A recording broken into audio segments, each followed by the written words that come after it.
Buenas noches. La noticia del día es el cese bilateral, porque mientras que el presidente Santos habló de implementarlo a partir del 1 de enero del 2016, Rodrigo Granda, negociador de las FARC en La Habana, dijo que esa decisión se puede adelantar al 16 de diciembre si hay voluntad política. El presidente explicó que para llegar al cese bilateral hay que terminar de negociar el punto número 5 del acuerdo inicial, que es el que corresponde al fin del conflicto. De esta y las siguientes noticias hablaremos en la presente emisión de CNI. Hagamos ese esfuerzo para que de aquí al 31 de diciembre podamos, por ejemplo, terminar el punto 5, el del fin del conflicto. Cese bilateral y definitivo sería antes del 1 de enero, dice presidente Santos. FARC plantean cese bilateral desde el 16 de diciembre. Sería una de las operaciones de verificación y monitoreo más grandes del mundo. Jefe del equipo negociador del gobierno revela avances en concentración de las FARC. Comisión del Congreso viajará a Cuba a reunirse con las FARC. Canciller descarta reunión entre presidentes Santos y Maduro. Fenómeno del Niño se extenderá más de lo esperado, advierte el INEAM. Papa Francisco hace un llamado a combatir el extremismo religioso. Expectativa por el regreso de James Rodríguez a las canchas. Hoy entrenó con toda la plantilla del Madrid.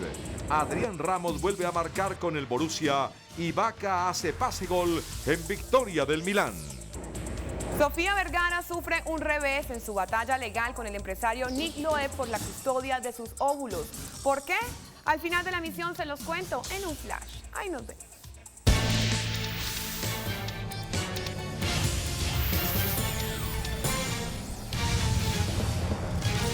El presidente Juan Manuel Santos dijo que le coge la caña a la propuesta del líder de las FARC, alias Timochenko, para pasar del cese unilateral que mantienen las FARC desde mediados de este año a un cese bilateral a partir del 1 de enero del próximo año. Hasta el momento, la fuerza pública ha cesado los bombardeos contra la guerrilla.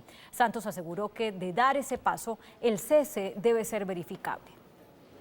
Durante la reunión de la Comisión Nacional de Competitividad, el presidente Juan Manuel Santos hizo un llamado a la guerrilla de las FARC para terminar el conflicto antes de lo acordado.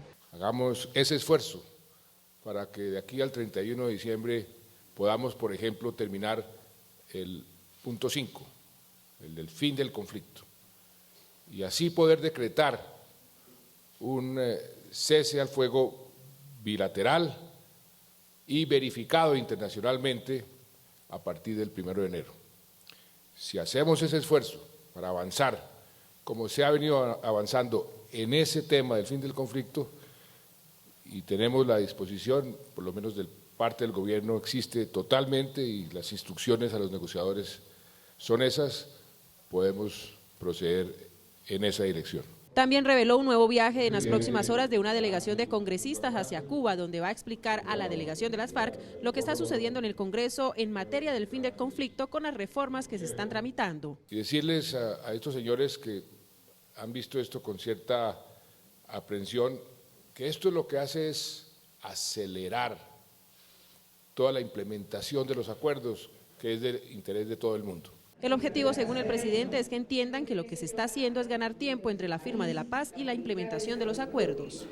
Y por su parte, la guerrilla de las FARC propuso anticipar para el 16 de diciembre el inicio del cese bilateral del fuego. A través de un trino, alias Rodrigo Granda, hizo esta propuesta. El grupo guerrillero se pronunció por medio de un mensaje en la red social Twitter, en la cuenta de Rodrigo Telles, alias Rodrigo Granda. Escribió desde La Habana: Navidad sin temores, cuando se desea dar algo se debe hacer en el mejor momento.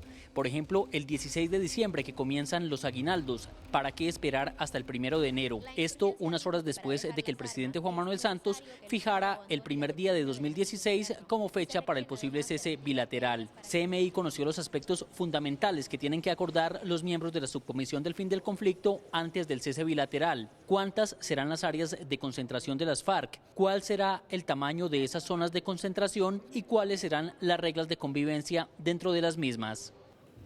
Y el jefe de la delegación del gobierno en los diálogos para el fin del conflicto, Humberto de la Calle, aseguró que de concretarse un cese del fuego bilateral, su verificación se convertiría en la más grande del mundo.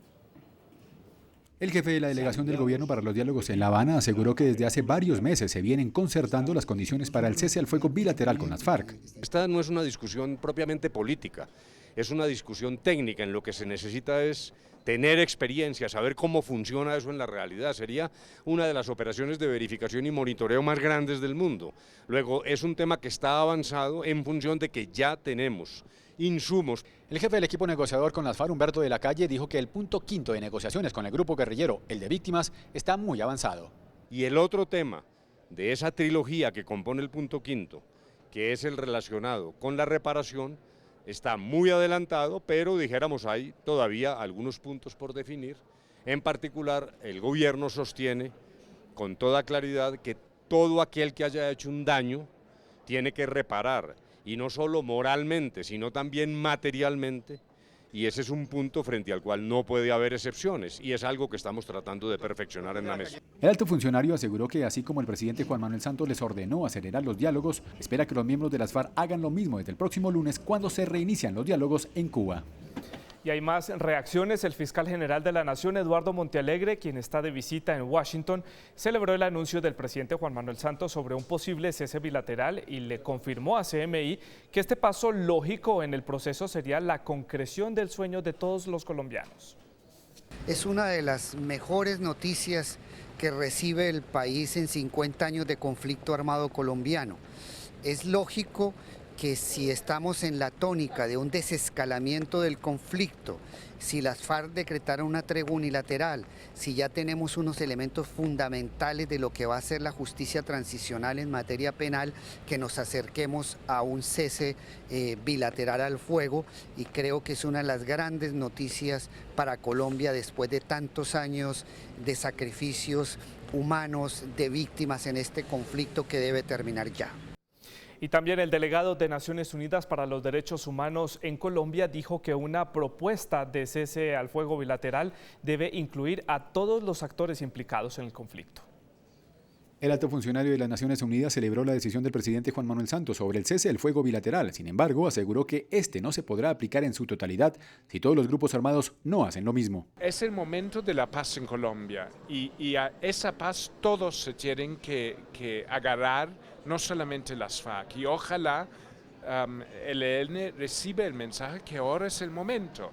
El delegado de la ONU dijo que si el gobierno se lo pide, están listos a protagonizar y verificar el cese al fuego bilateral. Lo que nosotros hacemos a través del delegado especial del secretario general Jean Arnaud es aportar experiencias internacionales, pero las partes van a definir el modelo particular para Colombia. Para la ONU, este es un paso más en la búsqueda de la firma de la paz en Colombia. Y entre tanto, los integrantes de la Comisión de Paz del Congreso, Roy Barreras, Iván Cepeda y Antonio Navarro Wolf, quienes viajan mañana a La Habana, revelaron que su objetivo es buscar socializar el proyecto de acto legislativo de la paz con los miembros de la delegación de las FARC. El grupo de congresistas que viaja mañana a La Habana estará integrado por delegados de todos los partidos que respaldan el proceso de paz. La idea es socializar el acto legislativo por la paz que se discute en el Congreso. Nos parece de la mayor importancia que conozcan lo que el Congreso de manera autónoma viene haciendo para garantizar los acuerdos de paz que de manera bilateral se construyen en La Habana, y para reiterar que comprende el Congreso y los partidos políticos, todos los representados, que el asunto de la refrendación, por ejemplo, es un asunto bilateral. Yo sí creo que es bueno que demos los pasos necesarios para que los hechos de violencia se acaben. No es posible que haya una opinión pública a favor de un proceso de paz a punta de hechos de violencia. De lo que se trata es de un diálogo. Aquí están en curso unas conversaciones, el Congreso ha tenido una dinámica, la mesa de conversaciones también tiene una dinámica importante. De lo que se trata es de los esfuerzos para que converja todo este proceso y podamos, como todos los queremos, fortalecer el proceso de paz. Los presidentes de Senado y Cámara también harán parte de la delegación. La plenaria del Senado continuó hoy el segundo debate de la reforma constitucional para la paz en medio de la oposición del uribismo y de algunos senadores gobiernistas del liberalismo y de Cambio Radical que están atacando varios de los instrumentos jurídicos que el gobierno está reclamando para desarrollar los acuerdos que logre con la guerrilla de las FARC en La Habana. El gobierno defendió hoy ante la plenaria del Senado el proyecto de reforma constitucional con el cual pretende que haya agilidad para tramitar las reformas legales y constitucionales que se requieran para dar cumplimiento a los acuerdos de paz con las FARC. Comprendo perfectamente las preocupaciones que existen sobre un mecanismo que es original, que es audaz, que nunca se había planteado, pero que es el camino que seria y responsablemente ha considerado el gobierno debe transitarse para garantizar la agilidad, la eficacia y la fidelidad en la implementación de los acuerdos de paz en La Habana. El expresidente Álvaro Uribe ratificó hoy que en su concepto la reforma es un ataque a la democracia colombiana porque lo considera un mal precedente para el país. Sustituir la Constitución hoy por el tema de la FARC. Entonces mañana lo van a hacer con el ELN, pasado mañana lo van a hacer con la Albacrí. Eso crea unos precedentes preocupantes. Si usted habla el tema de la fidelidad. La senadora liberal Vivian Morales hizo un fuerte ataque al cuerpo legislativo especial y defendió al Congreso. Mientras que aquí cada uno de los congresistas ha tenido una votación popular que le permite estar desempeñando su papel y que hace imposible que le neguemos el derecho de decisión plena. La plenaria del Senado aprobó por 55 votos a favor y 19 en contra la proposición abriendo el debate del articulado que será votado el próximo martes.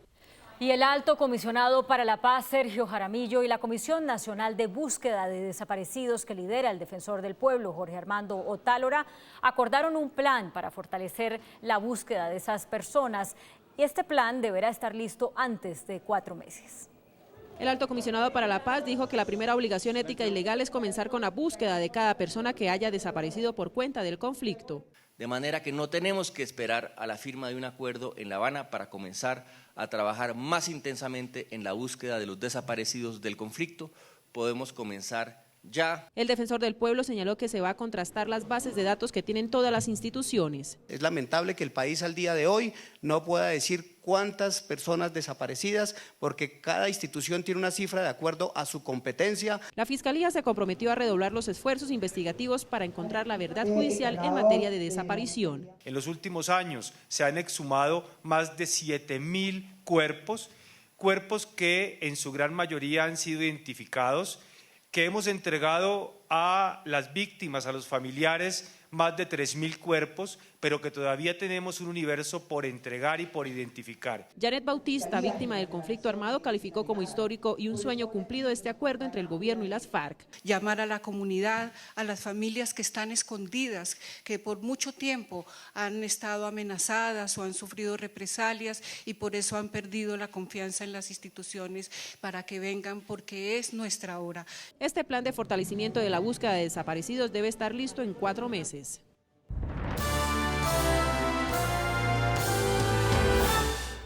La canciller María Ángela Holguín se refirió a las declaraciones del mandatario venezolano Nicolás Maduro en el sentido de un posible pronto encuentro entre él y el presidente Juan Manuel Santos. Ella dijo que tal como están las cosas, eso no será posible.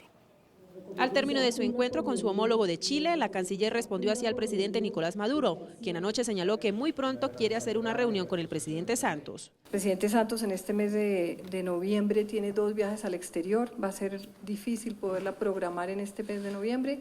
Será un poco más adelante. Le reiteró el llamado al gobierno de Venezuela de realizar las reuniones ministeriales que se han acordado en Caracas hace un mes. Así que estamos esperando que haya resultados y habrá resultados en la medida que haya reuniones. Eso una vez más le reiteramos a Venezuela. La canciller insiste en que los temas de seguridad en la frontera, que aún permanece cerrada, es un esfuerzo de los 2 países. El Ministerio de Trabajo dio a conocer ante los representantes del Banco Mundial en Colombia el plan que permitirá hacerle frente al desempleo juvenil. La eliminación de la libreta militar como requisito laboral, exención tributaria para las empresas que contraten jóvenes son tan solo algunas de estas medidas. La tasa de desempleo en Colombia está en 9,1%, pero en jóvenes es mayor. 987.000 personas entre 18 y 28 años no han podido ubicarse laboralmente. 1 millón de los 2 millones de desempleados están entre los 18 y 28 años. Se han identificado varias barreras que impiden que jóvenes consigan trabajo. La libreta militar es una cosa abominable. No tienen experiencia, porque están muy sobrecalificados para las ofertas que hay. Entonces, porque es conflictivo. Para ellos, el Ministerio del Trabajo presentará ante el Congreso una propuesta de eliminar la libreta militar como requisito laboral. Sobre la base de que mientras tenga ingreso, no solamente laboral, sino económico, pueda ir pagando la libreta. Bajamos la expectativa del servicio militar de 28 a 24, condonar deuda no en todo, pero hay que buscar cómo se amortigua, porcentaje hasta del 80% estamos dispuestos. El proyecto de ley también plantea que el sector público le pague a los que hacen pasantías y una exención tributaria a los empresarios que contraten jóvenes. El director del IDEMA, Omar Franco, alertó frente a un aumento de la influencia del fenómeno del Niño, el cual, según los estudios, podría extenderse hasta mediados del próximo año. Aunque el IDEAM reveló que entre diciembre de este año y enero del próximo el fenómeno del Niño tendrá su punto más crítico, alertó porque sus efectos se sentirán hasta junio de 2016, 3 meses más de lo que se venía advirtiendo. El Niño no va a desaparecer el 30 de marzo a las 12 de la noche. Va a haber una condición de rezagos de esa condición, dicen comportamiento. Los modelos meteorológicos señalan claramente que solamente hasta el mes de junio podemos recobrar las condiciones neutrales en el Pacífico, que es donde se desarrolla el fenómeno del Niño. Los pronósticos del IDEAM muestran que el fenómeno sigue en etapa de maduración y extenderá el periodo de sequía hasta el primer semestre del próximo año. Es importante que de manera preventiva el país emprenda ya, como lo ha venido haciendo desde el gobierno nacional, todas las acciones que procuren ahorrar agua y energía. Aunque octubre es uno de los meses más lluviosos del año, el IDEAM reportó una reducción en las precipitaciones del 53%. Un juez admitió una millonaria demanda contra la Policía Nacional instaurada por la familia de Rosa Elvira Celis, quien fue asesinada y abusada sexualmente en cercanías al Parque Nacional de Bogotá. Según la familia, las autoridades fueron negligentes a los llamados de auxilio de la mujer.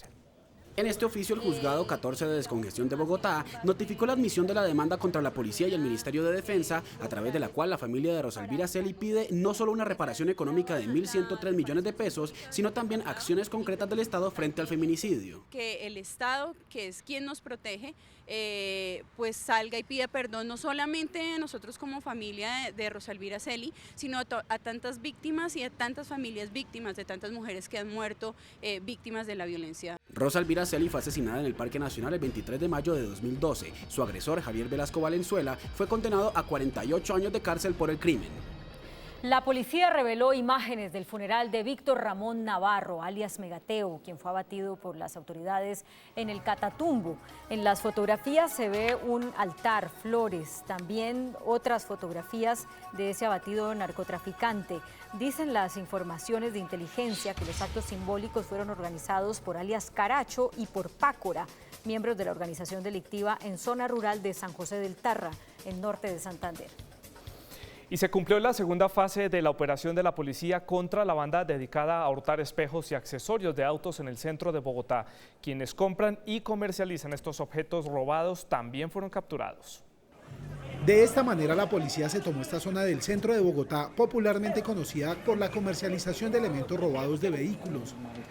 Dentro de los establecimientos, la policía incautó más de 800 espejos, 500 boceles y otros 200 artículos avaluados en 160 millones de pesos. Según informaciones de inteligencia, todos estos elementos fueron robados por la banda Los Cocheros, desarticulada en las últimas horas. Según la policía, quienes hayan sido víctimas de la banda pueden acercarse a la institución para identificar sus pertenencias, que en cuestión de horas les serán devueltas. El ministro de Agricultura, Aurelio Iragorri, reveló que antes del 8 de diciembre estará lista la gran reforma institucional a las entidades del sector agropecuario y anticipó que algunas funciones del Instituto Colombiano Agropecuario, ICA, pasarán al Instituto de Vigilancia de Medicamentos y Alimentos, INVIMA. El próximo 8 de diciembre estará lista la reforma institucional del sector agropecuario, que tiene como fin la nueva distribución de funciones al interior de las entidades del Estado. Por ejemplo, el Instituto Colombiano Agropecuario ICA repartirá funciones con el INVIMA, lo que reducirá los trámites normativos al estar en cabeza de una sola entidad. Hay una doble función entre el ICA y el INVIMA en temas de admisibilidad, que dificulta las cosas. El funcionario explicó que ya se trabaja en los decretos que incluye la división del INCODER. Se va a transformar en dos entidades, una Agencia Nacional de Tierras y una Agencia Nacional de Agricultura, de Desarrollo Rural, que responda rápidamente a las necesidades del sector. El ministro Iragorri sostuvo que habrá una descentralización de tareas y funciones que actualmente es de todos y de nadie. Hay 1.300 o 1.400 funciones y hay 17 entidades. De esas 1.400, Hay algunas funciones que las hacemos los 17. Entonces, no, esa función X hágala usted, los demás no hagan eso. Se espera que la reforma al sector tenga un impacto favorable para el desarrollo del agro. Y el precio del dólar cerró a la baja, indicadores económicos del día en CMI.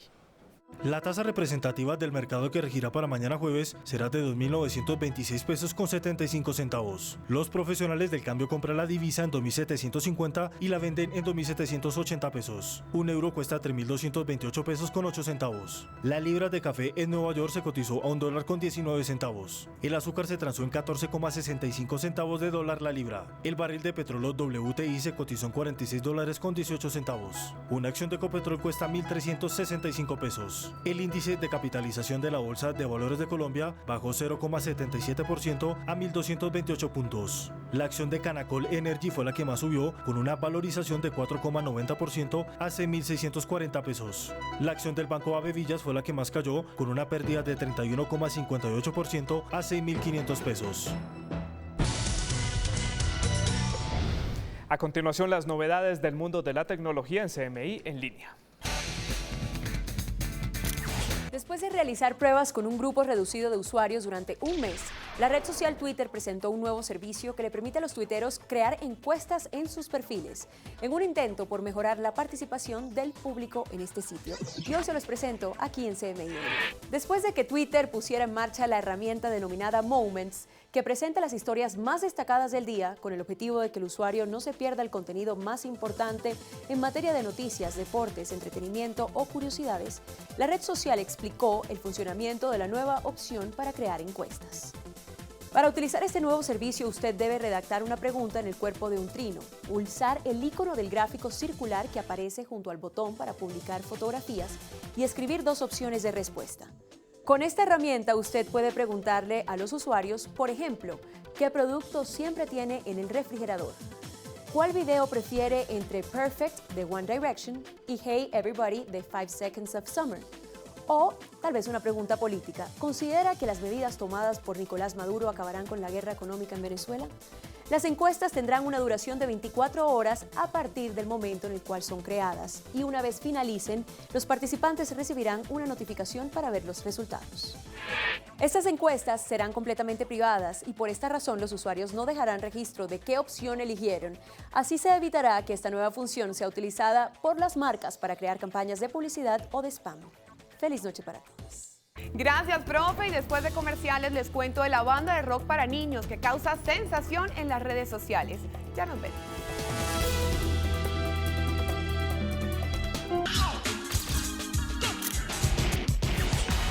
Hola, muy buenas noches para todos y bienvenidos a este flash de entretenimiento aquí en CMI 7 PM. El pleito legal entre la actriz Sofía Vergara y el empresario Nick Loeb por los óvulos del artista parece ir para largo. Hoy un juez se pronunció sobre este caso sin buenas noticias para la colombiana.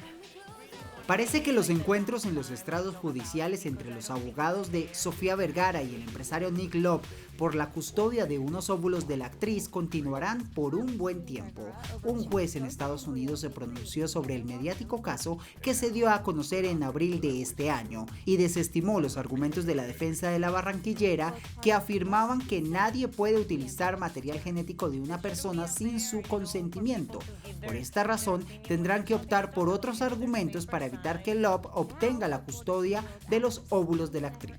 El juicio comenzará pronto y los abogados de la intérprete tendrán la oportunidad de presentar más pruebas para evitar que este material genético sea utilizado en una fertilización in vitro en otra mujer, que al parecer es la intención de Nick.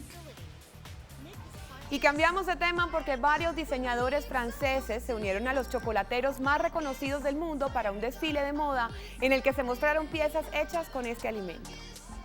París celebra por estos días la edición 21 de su famoso Salón del Chocolate, cita anual que arranca como es tradición con un particular desfile de modas en el que las prendas están hechas de este alimento.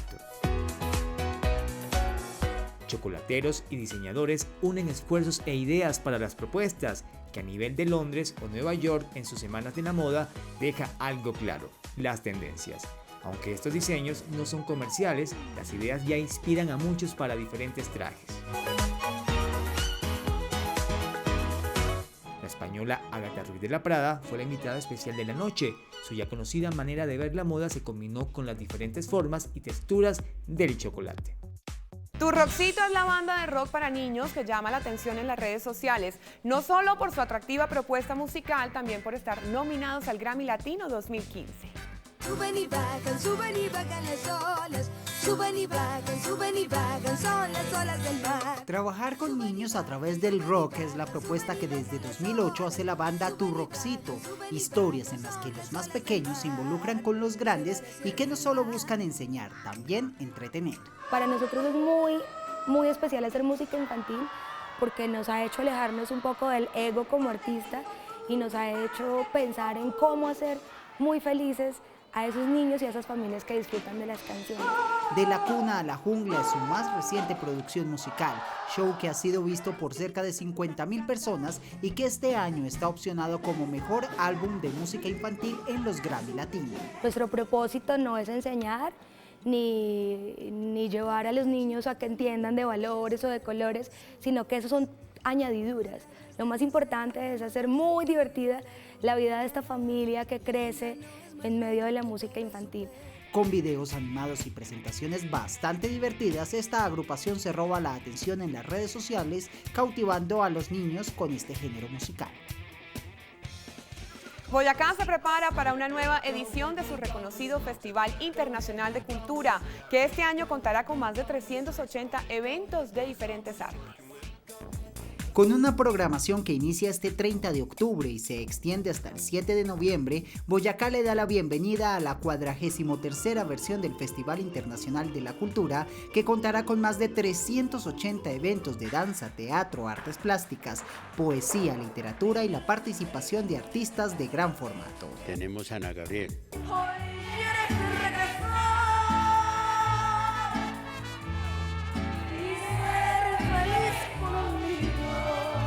Serra es toda una institución. De vez en cuando la vida nos gasta una broma. Escenarios como teatros, plazas, parques, universidades y auditorios serán utilizados para dar a conocer la cultura nacional y de los países invitados. Brasil, Rusia y la India. Y tenemos como departamento de Arauca y Bolívar. El desfile inaugural se llevará a cabo en las principales calles de Tunja este 30 de octubre en horas de la tarde. Antes de despedirme, mis compañeras de Panorama nos cuentan qué veremos en su programa que llega al finalizar el noticiero.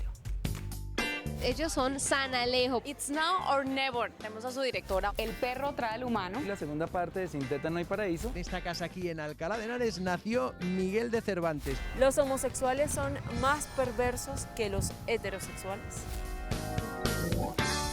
Hasta aquí este flash de entretenimiento en CMI 7 PM. Andreina los espera en la emisión central. Feliz noche para todos. Julieta, usted sí oyó y vio a nuestros compañeros aquí cómo se les caían las babas con lo del Salón del Chocolate en París. Claro, por el chocolate. Por el chocolate. Obvio. No, pues obvio. Tengo un mensaje para usted. No, pero espérese un momentico, que lo que le iba a decir es que no tiene que irse hasta París, porque uno de los cacaos que ganó el premio a la excelencia este año es de la Alianza Exportadora de Tumaco.